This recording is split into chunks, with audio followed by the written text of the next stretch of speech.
उत्तर प्रदेश के बारे में एक कहा जाता है कि जिसका उत्तर प्रदेश उसका पूरा देश। उत्तर प्रदेश हमारा है। उत्तर प्रदेश को जो ज़रूरतें थी वो हमने पूरी की। इनको विकास की ज़रूरत थी, अपराधियों के अंदर भय पैदा करने की ज़रूरत थी, अपराधियों पर कड़ी कार्रवाई की ज़रूरत थी, विकास की, रोटी और रोज़गार की ज़रूरत थी। वो योगी सरकार ने पूरा किया है।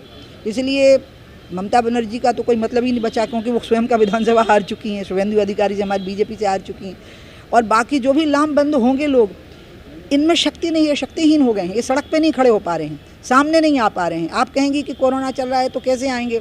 नहीं, कोरोना में भी मास्क लगा के आ सकते हैं। योगी तो घूमे हैं ना, कोरोना काल में भी घूमे हैं, कोरोना काल की मर्यादाओं का पालन करते हुए घूमे। ये तो घरों में दुबके हुए लोग हैं, इनकी कोई हैसियत नहीं बची है। ये पहले से और ज़्यादा इनकी भद्द पिटने वाली है। उत्तर प्रदेश में बहुत बड़े बहुमत से सरकार बनने वाली है फिर से भाजपा की। क्यों लगता है आपको भला नहीं कर सकता, इसलिए सारा एक हो जाता है? चाहे जो कभी एक दूसरे के साथ नहीं आते वो सब ऐसे समय में साथ नहीं आते, वो सब ऐसे समय में साथ। इसका कारण यह है कि हम जब भी सत्ता पलट करते थे तो हम उसमें होते थे, भाजपा होती थी। उत्तर प्रदेश में हो या देश में हो, हमारी ताकत बहुत बड़ी थी। आज वो ताकत उनसे खो गई। अब उनके पास में जो ताकत थी, वामपंथी थे, समाजवादी थे, तो ये अपने आदर्शों से बहुत नीचे गिर गए। तीसरा जो घटना हो गई है वो ये हो गई है कि इसके पहले हमारी पार्टी को पिछड़ों और गरीबों की पार्टी नहीं माना जाता था, लेकिन मोदी जी ने जो एजेंडा पलट दिया देश की राजनीति का, स्वयं अति पिछड़ी जाति में पैदा हुए वो व्यक्ति हैं जो सर्वजन समाज में स्वीकृत हुए हैं और जिनने विकास को एजेंडा बनाया है, तो सबकी बोलती बंद हो गई। उसी में सब साफ हो गए। वो 100 सुनार की और 1 लोहार की पड़ी, तो उसमें समाजवादी भी साफ हो गए, कांग्रेस भी साफ हो गई और साम्यवादी भी साफ हो गए। इसलिए बेचारे देखिए ना, ममता बनर्जी को पकड़ रहे हैं, कहीं ओवैसी को पकड़ के ला रहे हैं। जो अपने विधानसभा का चुनाव हार चुकी है वो यहाँ किसको जिता सकती है? तो क्या ओवैसी फैक्टर कुछ काम करेगा? कोई नहीं काम करेगा। मुस्लिम्स को एक करूँगा, उनको लगता है कि मुसलमानों के खिलाफ उत्तर प्रदेश में बहुत अन्याय हो रहा है, अत्याचार हो रहा है। उत्तर प्रदेश में अपराधियों पर कार्रवाई हुई है, मुसलमानों पर कार्रवाई नहीं हुई है।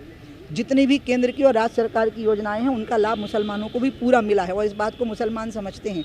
अब मुसलमान पढ़ लिख गए हैं, कुरान को वो पढ़ते हैं, नमाज पढ़ते हैं, अपने धर्म को मानते हैं, लेकिन अपने सामाजिक जीवन को वो धर्म से नहीं चलाएंगे।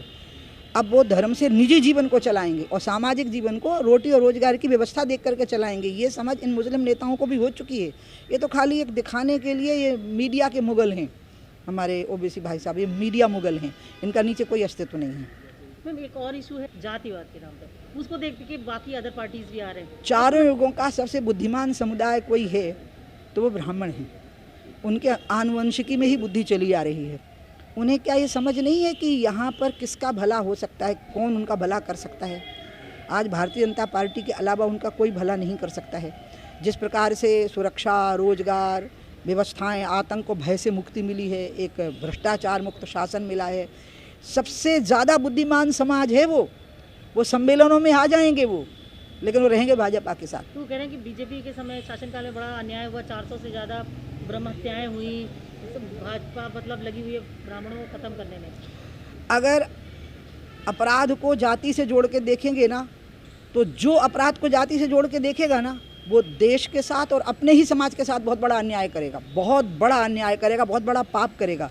अपराध को जाति से मत जोड़िए।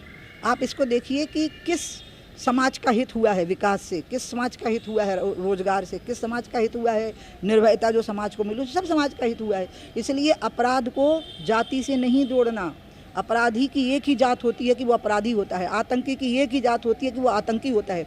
अगर उसको धर्म और जाति से जोड़ करके राजनीति की सपा ने, बसपा ने, कांग्रेस ने, तो ये देश के साथ बहुत बड़ा पाप करेंगे, अन्याय करेंगे। ये देश के सबसे बड़े शत्रु होंगे। इस तरीके ब्राह्मण सम्मेलन करके आपको लगता है इनको कुछ हासिल होगा? नहीं, हम सम्मेलन करने से क्यों, कैसे मना करेंगे? वो तो अगर मुझे कहेंगे तो मैं भी किसी दिन उनके यहाँ चली जाऊंगी, भोजन कर आऊँगी, क्या फ़र्क पड़ता है? बात ये नहीं है कि सम्मेलन कर रहे हैं, हम सम्मेलन करने से उनको कैसे रोक सकते हैं, लेकिन मैं कह रही कि इसका कोई फल नहीं निकलने वाला है। और धर्म और जाति के साथ में आतंक को मत जोड़िए, अपराध को मत जोड़िए, ये मैं इनको अपील करूँगी। नहीं तो पब्लिक आपको बहुत बुरा हाल कर देगी। थोड़ा बहुत आप बचे रहें, इसलिए मैं ये कह रही हूँ उनको, मैं इसलिए कह रही थोड़े बहुत बचे रहोगे अगर ये नासमझी नहीं करोगे तो, नहीं तो ख़त्म हो जाओगे बुरी तरह से। दीदी चलिए, आप जुड़ी हैं बड़े सालों से, बचपन से, हम खुद आपको बड़े लंबे समय से देख रहे हैं। आज के समय में हर पार्टी ये कह रही है कि साहब बीजेपी ने नहीं मंदिर का श्रेय लेने की कोशिश करी है। इवन बीएसपी कहने लगी है कि इन्होंने मंदिर के लिए कुछ नहीं किया, हम आएगी, हमारी सरकार आएगी, हम मंदिर का निर्माण पूरा कराएंगे। इतना लंबा समय हो गया मंदिर ने मतलब फैसला आ करके, लेकिन मंदिर की अभी नींव नहीं कंप्लीट हुई।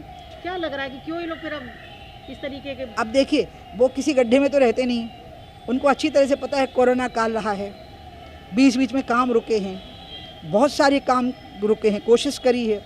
मंदिर का भव्य शिलान्यास हुआ, स्वयं प्रधानमंत्री साष्टांग हुए हैं। कभी भारत के प्रधानमंत्री को हनुमानगढ़ी में हनुमान जी के सामने ऐसे तरह से साष्टांग करते हुए देखना। प्रधानमंत्री का जो उद्बोधन हुआ है उस दिन शिलान्यास के समय पे, उस दिन हम सब भाव विभोर हो गए थे कि हमें अपनी आंखों के सामने ये देखने को मिल गया।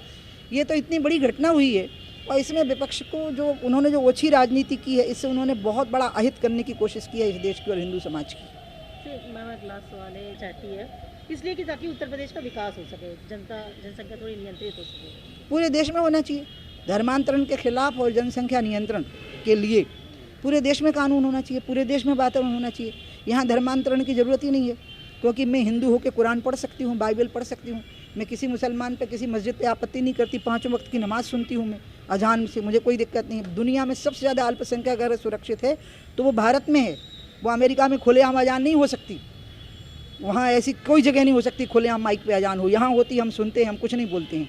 इसलिए तो वो देश है जहाँ बहुसंख्यक अल्पसंख्यक से डर के रहता है और उसको डराया जाता है, खबरदार जो तुमने अल्पसंख्यकों को परेशान किया, वो स्थिति रहती है। इसलिए यहाँ पर धर्मांतरण की बिल्कुल ज़रूरत नहीं है। धर्मांतरण के खिलाफ सख्त कानून आना चाहिए और जनसंख्या नियंत्रण के लिए भी आना चाहिए, क्योंकि जो आबादी है और जो ज़मीन है, जो आबादी है और जो आर्थिक स्थितियाँ हैं, उसमें ऐसे बच्चे को जन्म देना जिसकी 2 टाइम की रोटी का आप इंतजाम ना कर सकें, महापाप है। इसलिए जनसंख्या नियंत्रण, बहुत कठोर जनसंख्या नियंत्रण का कानून जरूरी है। इसके लिए किसी को धर्म से जोड़ देना आप कहाँ तक से मानते हैं कि जनसंख्या विकास को, देश के भविष्य को, देश की खुशहाली को, इसको धर्म और जाति से जोड़ के जो देखेंगे, अब वो आप देखिएगा वो रसातल में पहुंचा दिए जाएंगे भारत की जनता के द्वारा।